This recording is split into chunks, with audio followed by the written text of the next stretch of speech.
3 things about King James VI you've likely never heard. Everyone remembers King James VI of Scotland as the eventual James I of England, the monarch who commissioned the King James Bible. They picture a learned, perhaps even benevolent ruler.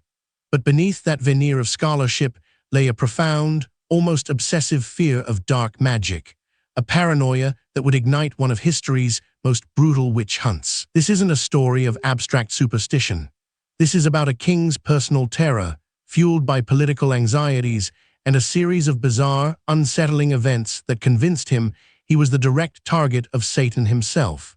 His conviction would lead to interrogations, torture, and executions on a scale previously unseen in Scotland. Our story begins in 1589, with James, then 23, preparing to marry Anne of Denmark.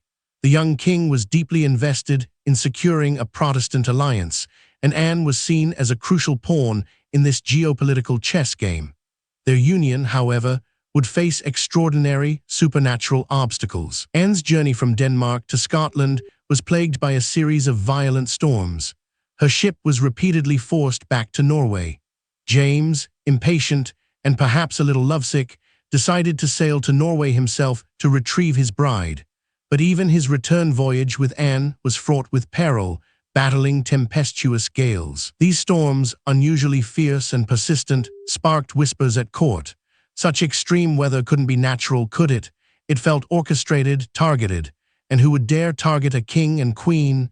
The answer, for many, and especially for James, was clear: witches. In the spring of 1590, the accusations began to fly in Denmark.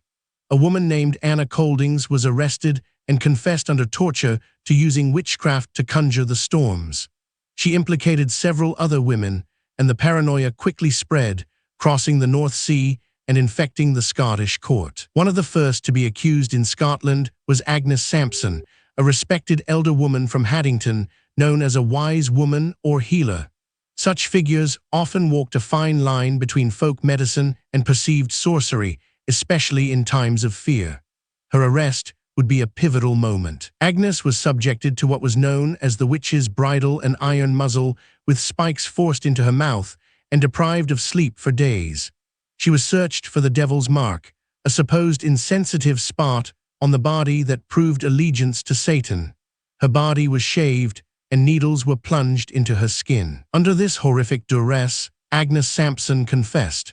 She admitted to meeting with other witches at the church of North Berwick, where they had invoked the devil and plotted against the king.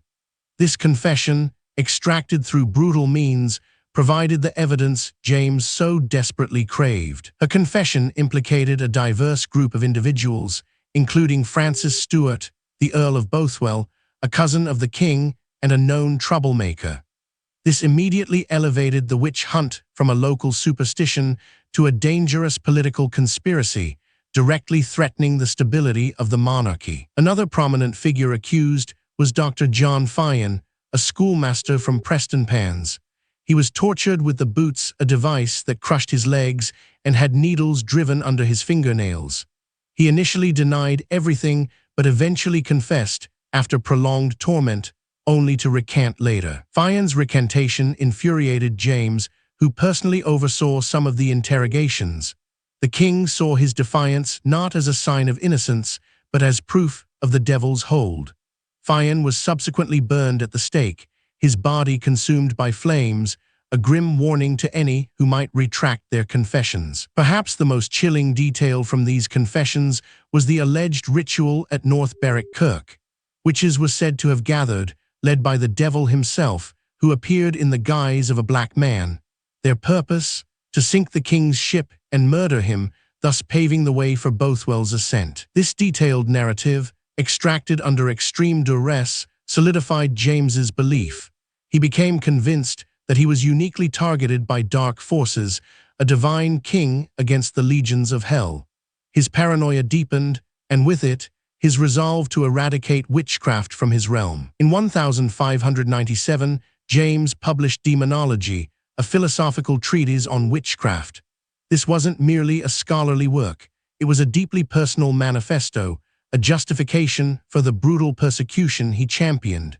He detailed the various forms of magic, the ways to identify witches, and the dire consequences for those who practiced it. Demonology became a foundational text for witch hunters across Europe. It provided a royal imprimatur for the cruelest methods of interrogation and conviction.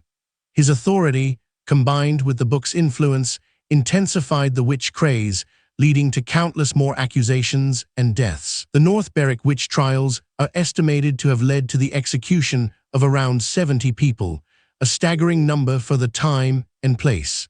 These weren't isolated incidents. They were part of a larger, systemic terror directly sanctioned by the Crown. The legacy of King James's paranoia extended far beyond Scotland's borders. When he ascended the English throne as James I, his anti-witchcraft fervor traveled with him. The English Witchcraft Act of 1604, largely influenced by James's demonology, codified the death penalty for practitioners of magic. His beliefs contributed to a climate of fear that would persist for decades, influencing later infamous events like the Pendle witch trials in England and even, indirectly, the Salem witch trials across the Atlantic, nearly a century later. What truly drove James's obsession? Was it genuine religious conviction or a more deeply seated psychological vulnerability? Some historians suggest a traumatic childhood, marked by his mother Mary, Queen of Scots' execution, left him deeply insecure and prone to seeing threats everywhere. Others point to the political instability of the era.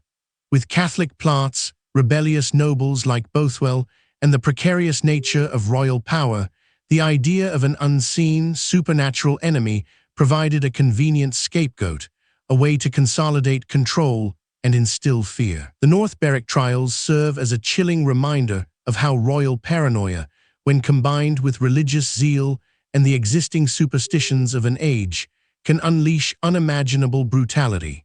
It shows how the pursuit of dark magic can often be a cover for consolidating power and silencing dissent. The women and men accused at North Berwick were not sorcerers.